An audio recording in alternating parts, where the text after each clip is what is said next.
Kwa mujibu wa mkuu wa polisi wa Washington DC, mshukiwa huyo alikuwa na silaha mbalimbali hatari zikiwemo bunduki aina shotgun, bastola pamoja na visu kadhaa. Inaweza kuwa mshukiwa huyo alikimbia na kuvunja eneo la ukaguzi wa usalama, lakini alikumbana uso kwa uso na maafisa wa kikosi cha siri cha Marekani waliomzuia mara moja. Katika tukio hilo, risasi zilifyatuliwa kati ya mshukiwa na maafisa wa usalama. Afisa mmoja wa kikosi cha walinzi wa usalama wa taifa alijeruhiwa baada ya risasi kugonga kwenye vazi lake la kujikinga na risasi. Lakini kwa bahati nzuri, hali yake inaelezwa kuwa nzuri na yupo katika hali ya kujiamini.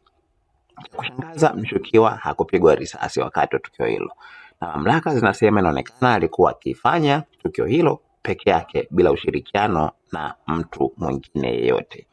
Usiache kusubscribe channel yetu ya YouTube ambayo inasomeka Dodoma TV.